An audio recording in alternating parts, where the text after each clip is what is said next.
দেশের কি হবে? সবাই ভাবতেছেন না কি আসতেছে সামনে, ইলেকশন হবে কিনা, আওয়ামী লীগ আবার ফিরে আসবে কিনা, হাসিনা ফিরে আসবে কিনা, আপা ফিরবে কিনা। কিন্তু এর চাইতে জরুরি প্রশ্ন হইতেছে, আমি আপনি বেঁচে থাকবো তো? আমাদের সন্তানেরা বেঁচে থাকবে তো? হাসিনা তো আমাদের সন্তানদের পাখির মতো গুলি করে মারছে, কিন্তু আজকের সরকারও মারতেছে আমাদের আর আমাদের সন্তানদের। তবে ধীরে আসেন একটু বিস্তারিত বুঝে দেখি। আলাপ শুরুর আগে একটু গৌরচন্দ্রিকা করে নিই। আমি বাংলাদেশের মানুষের অনেক বাস্তব সংকট মোকাবেলার জন্য বেশ কিছু সমাধানের পথ বাতলাই দিছিলাম। চাইলে প্রফেসর ইউনূসের সরকার অনেকগুলোই বাস্তবায়ন করতে পারতো, করে নাই। আজকে আমি এমন একটা ইস্যু নিয়ে কথা বলবো যার ভুক্তভোগী আমরা সবাই, আমি আপনি সবাই। আর এই সমস্যা আমাদের স্বাস্থ্য, আমাদের জীবনী শক্তি, আমাদের জাতির প্রোডাক্টিভিটি, উৎপাদনশীলতা একেবারে নিঃশেষ করে দিচ্ছে। আমরা যেন একবারে দাঁড়াইতে না পারি সেই ব্যবস্থা করতেছে। কি এটা? এটা হইতেছে বিষাক্ত খাদ্য। শুধু মানুষের খাদ্য না, পশু প্রাণীর খাদ্যও বিষাক্ত। আর সেইগুলা শেষ পর্যন্ত আমাদের শরীরে ঢুকতেছে। বাংলাদেশে যে পরিমাণে খাবারে ভেজাল, সেটা সম্ভবত পৃথিবীর শীর্ষে। কোন খাবারে ভেজাল নাই? দুধ বলেন, শাকসবজি বলেন, ফল, মশলা, আচার, আইসক্রিম, মাছ, কোনটা না? প্রত্যেক দিন আমরা নিজেরা বিষ খাই, সন্তানদের মুখে বিষ তুলে দিই। রেস্টুরেন্টে যে রান্না হয় সেটাও পচা। বাংলাদেশ সম্ভবত একমাত্র দেশ যে দেশে 5 স্টার হোটেলে খাইলেও পেট খারাপ হয়। ব্যানে ভ্যানে করছি না। একবার শেরাটন হোটেলে খাইছিলাম 2006 সালে। আমার নিজের টাকায় না, আমারও তো টাকা নাই শেরাটন হোটেলে খাওয়ার মতো। অফিসের বস ফ্রান্স থেকে আসছিল, খিলাইছিল। ওরে বাপ, রাত থেকে বমি আর পাতলা পায়খানা একেবারে ডাইরেক্ট হয়ে গেছিল। হাসপাতালে ভর্তি হইতে হয়েছিল, তার সাথে জ্বর। যাই হোক, কারো কোনো ভ্রুক্ষেপ আছে? এই যে খাবার দাবারের যে অবস্থা, আমরা যে বিষ খাইতেছি, কারো কোনো ভ্রুক্ষেপ নাই। নিরাপদ খাদ্য, এটা পাওয়া যায় মানুষের মৌলিক মানবাধিকার, এটাও মনে হয় জানে না কেউ। অথচ বাংলাদেশের খাদ্যকে পরিপূর্ণভাবে নিরাপদ করে তোলা সম্ভব 2 থেকে 3 বছরের মধ্যে। আমি গ্যারান্টি দিব এটাই হবে। এখন কেমনে হবে আসেন সেটা বুঝে দেখি। আচ্ছা, আপনাদেরকে জানা আছে যে আমাদের কোন কোন সরকারি প্রতিষ্ঠান আর কতজন লোক এই যে নিরাপদ খাদ্য নিশ্চিত করার জন্য কাজ করে? আমরা পয়সা দিয়ে পালি সরকারি কর্মচারী, জানা নাই? আসেন সেটা দেখি। বাংলাদেশে নিরাপদ খাদ্য নিশ্চিত করার কাজে একাধিক প্রতিষ্ঠান যুক্ত আছে। এগুলো খণ্ডিতভাবে কাজ করে, আপনি কল্পনা করতে পারবেন না যে কত লোক কাজ করে। তাও আপনি যেই তিমিরে ছিলেন সেই তিমিরেই থাকতেছেন। আসেন এক এক কইরা দেখি। বাংলাদেশ নিরাপদ খাদ্য কর্তৃপক্ষ, BFSA, এদের কাজ হইতেছে স্বাস্থ্যসম্মত খাদ্য নিশ্চিত করার জন্য বাংলাদেশে প্রতিষ্ঠিত মূল এবং সবচেয়ে গুরুত্বপূর্ণ সংস্থা হচ্ছে এইটা। এরা খাদ্য উৎপাদন দেখে, প্রক্রিয়াকরণ দেখে, আমদানি দেখে, বিপণনের প্রত্যেকটা স্তরে খাদ্যের মান পর্যবেক্ষণ এবং নিয়ন্ত্রণ করে। এটা বিভিন্ন সংস্থার কার্যক্রম সমন্বয়কারী বা আমব্রেলা বডি হিসেবে কাজ করে। অনুমোদিত লোকবল 365 জন। 2 নাম্বার, জাতীয় ভোক্তা অধিকার সংরক্ষণ অধিদপ্তর, DNCRP। আপনারা দেখেন যে মাঝে মাঝে ম্যাজিস্ট্রেট যায় দোকানে দোকানে, এটা হচ্ছে এই ভোক্তা অধিকার সংরক্ষণ অধিদপ্তর থেকে। এরা সরাসরি খাদ্যে ভেজাল বা অনিরাপদ উৎপাদনের ব্যবহার রোধে কাজ করে। এই সংস্থায় বাজার অভিযান পরিচালনা করে এবং অস্বাস্থ্যকর এবং ভেজাল খাদ্য বিক্রির বিরুদ্ধে আইনানুগ ব্যবস্থা গ্রহণ করে। ভোক্তারা যদি অভিযোগ করে তার ভিত্তিতেও তারা তদন্ত করে, জরিমানা করে। এদের লোকবল অনুমোদিত 664 জন। 3 number, Bangladesh standards and testing institution, BSTI। Seal দেখেন না BSTI এর? এটা হইতেছে সেটা বিভিন্ন খাদ্য পণ্যের মান নির্ধারণ করে এবং সেই মান অনুযায়ী পণ্য উৎপাদন হচ্ছে কিনা সেটা নিশ্চিত করে। তারা পণ্যের অনুকূলে BSTI এর একটা সিল দেয়, যা পণ্যটা নিরাপদ কিনা এইটার নিশ্চয়তা দেয়। খাদ্যে ভেজাল রোধ এবং সঠিক পরিমাণ নিশ্চিত করতে BSTI নিয়মিত ভ্রাম্যমাণ আদালত পরিচালনা করে। বর্তমানে এদের 664টা পদ আছে, আরো 1600 পদ এই সরকারি নিয়োগ দেবে, এটা পরিকল্পনা গ্রহণ করা হয়েছে। 4 নাম্বার, জনস্বাস্থ্য ইনস্টিটিউট, IPH। এইটা স্বাস্থ্য অধিদপ্তরের অধীনে থাকা জনস্বাস্থ্য রক্ষার জন্য একটা গুরুত্বপূর্ণ প্রতিষ্ঠান। এর অধীনেই আছে national food safety laboratory, NFSL। এই যে এটা খাদ্যের রাসায়নিক এবং মাইক্রোবায়োলজিক্যাল পরীক্ষা, অণুজীব পরীক্ষা, এটার মাধ্যমে গুণগত মান এবং নিরাপত্তা যাচাই করে। এইটা দেশের অন্যতম প্রধান খাদ্য পরীক্ষাগার। এইটার লোকবল আমি ঠিক খুঁজে পাই নাই, কিন্তু অনুমান করি এটা 100-র মতো হবে আর কি। 5 নাম্বার, বাংলাদেশ বিজ্ঞান এবং শিল্প গবেষণা পরিষদ, BCSIR, সায়েন্স ল্যাবরেটরিজ। এই প্রতিষ্ঠান মূলত একটা গবেষণা সংস্থা, কিন্তু এর অধীনে থাকা খাদ্য বিজ্ঞান প্রযুক্তি ইনস্টিটিউট আছে একটা, IFST। এরা নিরাপদ খাদ্য নিয়ে গুরুত্বপূর্ণ গবেষণা করে এবং তারা খাদ্যের পুষ্টিগুণ, টক্সিন মানে বিষ আছে কিনা খাদ্যের মধ্যে, ভেজাল শনাক্তকরণের নতুন পদ্ধতি উদ্ভাবন করে, যা নিরাপদ খাদ্য নিশ্চিতকরণে পরোক্ষভাবে সহায়তা করে। IFSTর ওয়েবসাইটে এই ইনস্টিটিউটে 50 জনেরও বেশি বিজ্ঞানী গবেষক কর্মরত আছে।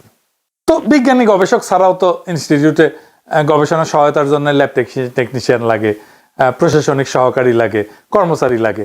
তো সব মিলে বিবেচনা করলে ধরেন এদেরও 100-র মতো লোকবল হবে। এই প্রতিষ্ঠানগুলো ছাড়াও স্বাস্থ্য অধিদপ্তরের স্যানিটারি ইন্সপেক্টর এবং সিটি কর্পোরেশন এবং পৌরসভার স্বাস্থ্য বিভাগ মাঠ পর্যায়ে রেস্তোরাঁ যারা খাবার বিক্রি করে এই সমস্ত প্রতিষ্ঠান পরিদর্শন করে নিরাপদ খাদ্য নিশ্চিত করে। স্বাস্থ্য অধিদপ্তরের অনুমোদিত কাঠামো অনুযায়ী প্রত্যেকটা উপজেলায় এক বা একাধিক স্যানিটারি ইন্সপেক্টর আছে এবং সহকারী স্যানিটারি ইন্সপেক্টর আছে। সেই হিসাবে সারা দেশে 495টা উপজেলায় এই সংখ্যা প্রায় 1000 থেকে 1200 জন। সিটি কর্পোরেশন এবং পৌরসভাগুলোর স্থানীয় সরকার মন্ত্রণালয়ের অধীনে পরিচালিত হয় এবং তাদের নিজস্ব স্বাস্থ্য বিভাগ এবং জনবল কাঠামো আছে। এদের লোকবলের সংখ্যা প্রতিষ্ঠানের আকার, আয়তন এবং বাজেটের উপর ভিত্তি করে ভিন্ন ভিন্ন হয়। তো ধরেন সিটি কর্পোরেশন, বড় সিটি কর্পোরেশনগুলোতে যেমন ধরেন ঢাকা, চট্টগ্রাম, এদের স্বাস্থ্য বিভাগ বেশ বড় এবং সুসংগঠিত। প্রত্যেকটা সিটি কর্পোরেশনে একজন প্রধান স্বাস্থ্য কর্মকর্তা থাকে। এর অধীনে প্রত্যেকটা আঞ্চলিক বা জোনাল অফিসে স্বাস্থ্য কর্মকর্তা এবং তার অধীনে স্যানিটারি ইন্সপেক্টর বা খাদ্য পরিদর্শক কাজ করে। এদের আনুমানিক সংখ্যা ধরেন যেগুলো সিটি কর্পোরেশনের কয়েকশো। সারা দেশের 12টা সিটি কর্পোরেশন মিলায় এই সংখ্যাটা হবে 500 থেকে 700, তার একটু বেশিও হইতে পারে। পৌরসভা, বাংলাদেশের 329টা পৌরসভা আছে। এদের স্বাস্থ্য বিভাগের আকার তুলনামূলকভাবে ছোট। এটার আবার শ্রেণী আছে, যেমন ক শ্রেণী আছে, খ শ্রেণী আছে। তো ক শ্রেণী মানে এগুলো বড় পৌরসভা। এখানে স্যানিটারি ইন্সপেক্টরের পদ থাকলেও ছোট পৌরসভাগুলোতে একজন স্বাস্থ্য সহকারী বা স্যানিটেশন টেকনিশিয়ান আছে, এই দায়িত্ব পালন করে, একই দায়িত্ব পালন করে। আনুমানিক সংখ্যা, এই সংখ্যাটা আমি কোথাও খুঁজে পাইনি, আনুমানিক সংখ্যা প্রত্যেক পৌরসভায় যদি গড়ে 2 থেকে 3 জন করে ধরি, তাহলে সারা দেশে পৌরসভাগুলোতে এই সংখ্যা 600 থেকে 900-র মতো হবে আর কি। বিভিন্ন সরকারি সংস্থাগুলোর অনুমোদিত এবং আনুমানিক লোকবল যোগ করলে প্রায় 4500-এর মতো হয়। এইবার বলেন 4500 লোক আপনার নিরাপদ খাদ্য নিশ্চিত করতে কাজ করতেছে, পারতেছে কি? পারতেছে না। কিছু পারতেছে? কিচ্ছু পারতেছে না। আচ্ছা, আমরা আশেপাশের কিছু পরিসংখ্যান দেখি, মানে ধরেন আশেপাশের দেশ, ধরেন ইন্ডিয়ারটাই দেখি। আসেন ইন্ডিয়ারটা একটু দেখি, আমরা মিলাই দেখবো বাংলাদেশের সাথে। ইন্ডিয়ায় ঠিক একই কাজ কতজন করে জানেন? 27500 জন। বাংলাদেশের জনসংখ্যা তো প্রায় 17 কোটি। তো মোট লোক বল হচ্ছে 4500-এর মতো। প্রায় প্রত্যেক 39,000 জনের জন্য একজন পরিদর্শক। ইন্ডিয়ার জনসংখ্যা 140 কোটি। লোক বল আছে প্রায় 25,000 ধরলাম আর কি, 25 থেকে 30,000 ধরলাম, 27,500 গড়ে। তো তাইলে প্রত্যেক 51,000 জন মানুষের জন্য একজন পরিদর্শক।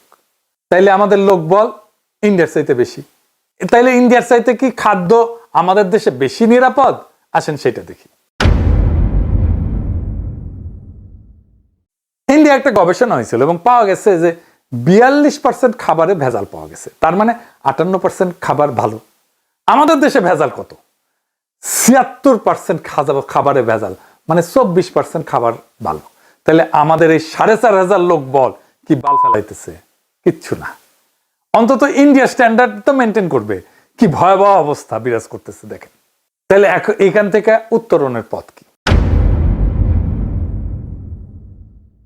আচ্ছা, এবার আলাপে যাওয়ার আগে আরেকটা তথ্য দেখে নি।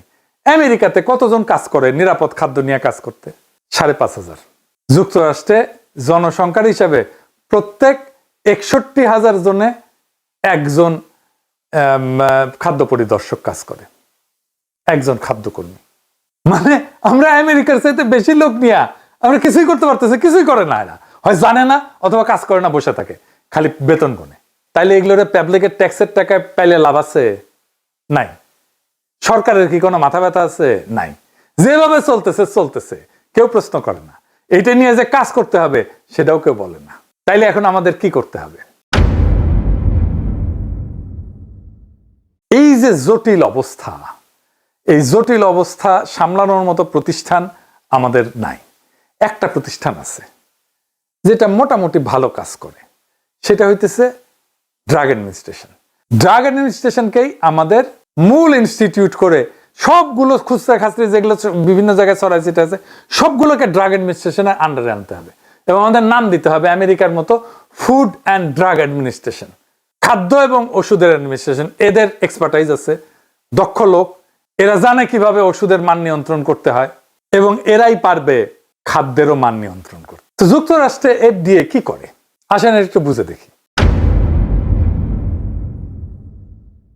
1 নাম্বার, খাদ্য নিরাপত্তা এটা নিশ্চিত করে, ওষুধ নিয়ন্ত্রণ করে, চিকিৎসা যন্ত্রপাতি মেডিকেল ডিভাইস এটা নিয়ন্ত্রণ করে, ভ্যাকসিন এবং বায়োলজিক্স আরেক ধরনের ওষুধ সেটা নিয়ন্ত্রণ করে, তামাক নিয়ন্ত্রণ করে এবং কসমেটিক্স এবং সাপ্লিমেন্টস নিয়ন্ত্রণ করে।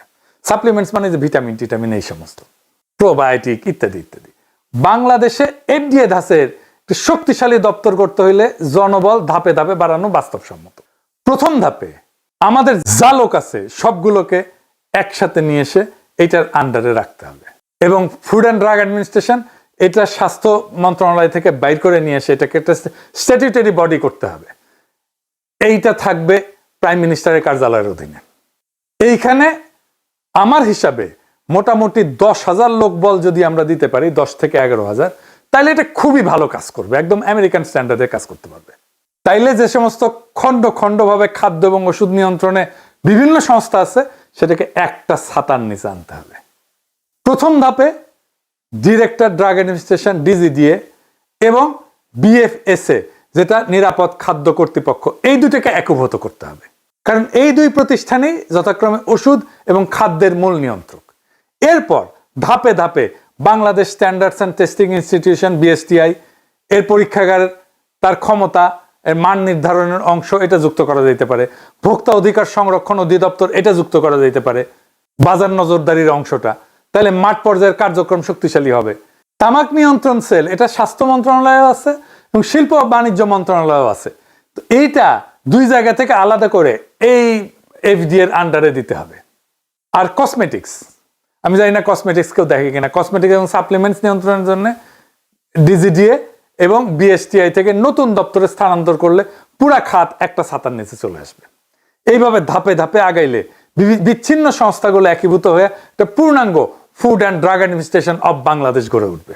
আমি আগেই বলছি যে পুরা দপ্তর সাজাইতে 10 থেকে 11,000 লোক লাগবে যদি আমরা এটা আমেরিকান স্ট্যান্ডার্ডে চাই। আমাদের হাতে আছে 4,500 লোক, তামাক নিয়ন্ত্রণের সাথে যুক্ত আছে প্রায় 1,000-এর মতো, তার মানে 5,500 হইল। আর ড্রাগ অ্যাডমিনিস্ট্রেশনে প্রায় 1,100 লোক আছে, তার মানে 6,600 লোক আমার কাছে এখনই রেডি, আমরা তাদেরকে বেতন দিই। এই জনবল আমার এখনই আছে। তো কোন দপ্তর কিভাবে কোথায় যাবে তার একটা খসড়া করছি এইভাবে। এইটা সাহেব এটা একটু পাশে দেখান, আমি বলতেছি। প্রথমে আসবে ওষুধ প্রশাসন অধিদপ্তর DGDA, এইখান থেকে ওষুধ নিয়ন্ত্রণ হবে, মেডিকেল ডিভাইস ভ্যাকসিনের নিবন্ধন হবে, মান নিয়ন্ত্রণ হবে, কসমেটিক্স এবং সাপ্লিমেন্ট সংক্রান্ত সব দায়িত্ব সরাসরি ফুড অ্যান্ড ড্রাগ অ্যাডমিনিস্ট্রেশন বাংলাদেশে চলে আসবে। এরপরে যুক্ত হবে বাংলাদেশ নিরাপদ খাদ্য কর্তৃপক্ষ BFSA, খাদ্য নিরাপত্তা আইন, নীতি, ফিল্ড পর্যায়ের সমস্ত তদারকির ক্ষমতা ফুড অ্যান্ড ড্রাগ অ্যাডমিনিস্ট্রেশন বাংলাদেশের খাদ্য নিরাপত্তা বিভাগে স্থানান্তরিত হবে। BSTI থেকে খাদ্য এবং কসমেটিক্সের মান নির্ধারণ হবে এবং পরীক্ষাগার কার্যক্রমের একটা অংশ যুক্ত হবে। স্থানীয় সরকার প্রতিষ্ঠান যেমন সিটি কর্পোরেশন, পৌরসভা, যাদের ভ্রাম্যমাণ আদালত এবং স্যানিটারি ভেটেরিনারি ইন্সপেকশন ক্ষমতা আছে, তারা সমন্বিত হয়ে ফুড অ্যান্ড ড্রাগ অ্যাডমিনিস্ট্রেশনের খাদ্য নিরাপত্তা বিভাগ এবং ভোক্তা অধিকার সেলের সঙ্গে কাজ করবে, তাদেরকেই রিপোর্ট করবে। স্বাস্থ্য অধিদপ্তর এবং রোগ নিয়ন্ত্রণ যেটা IEDCR, এইখান থেকে ভ্যাকসিন এবং বায়োলজিক্সের মান নিয়ন্ত্রণ এবং গবেষণা অংশ যুক্ত করতে হবে। ভোক্তা অধিকার সংরক্ষণ অধিদপ্তর মানে DNCRP, এটার বাজার নজরদারির একটা অংশ যুক্ত হবে যাতে খাদ্য এবং ওষুধ সংক্রান্ত প্রতারণা প্রতিরোধে food and drug administration Bangladesh কার্যকরভাবে ভূমিকা রাখতে পারে। সবশেষে স্বাস্থ্য মন্ত্রণালয়ের তামাক নিয়ন্ত্রণ সেল এবং শিল্প ও বাণিজ্য মন্ত্রণালয়ের তামাক উৎপাদন এবং বিপণন অনুমতির ক্ষমতা একত্রিত হয়ে ফুড অ্যান্ড ড্রাগ অ্যাডমিনিস্ট্রেশন বাংলাদেশের তামাক নিয়ন্ত্রণ বিভাগ গঠন করবে। এইভাবে DGDA থেকে ওষুধ, BFSA থেকে খাদ্য, BSTI থেকে মান নিয়ন্ত্রণ, স্থানীয় সরকার থেকে ফিল্ড ইন্সপেকশন, ডিজিডিএস থেকে এবং আইডিএস থেকে ভ্যাকসিন, ডিএনসিআরপি থেকে বাজার তদারকি এবং টোবাকো সেল থেকে তামাক নিয়ন্ত্রণ সব একত্রিত হয়ে একটা পূর্ণাঙ্গ food and drug administration of Bangladesh গড়ে উঠবে। বিষমুক্ত খাদ্য মানে শুধু স্বাস্থ্য না, এটা আমাদের অধিকার, এটা আমাদের ভবিষ্যৎ। আমরা চাই দুধে বিষ না, বিশুদ্ধতা। আমরা চাই শাকে রাসায়নিক না, প্রাণের গন্ধ। আমরা চাই রেস্টুরেন্টে ভোজ, হাসপাতালের শয্যা না। আজ সময় আসছে, আমরা বলবো একসাথে, আমরা নিরাপদ খাদ্য চাই, এখনই চাই, আজই চাই। এই দাবিই আমাদের শক্তি, এই দাবিই আমাদের বাঁচার শপথ। যেদিন ভেজাল মুক্ত খাদ্য হবে সবার অধিকার, সেদিনই জন্ম নেবে একটা শক্তিশালী, সুস্থ, অদম্য বাংলাদেশ। ইনকিলাব জিন্দাবাদ।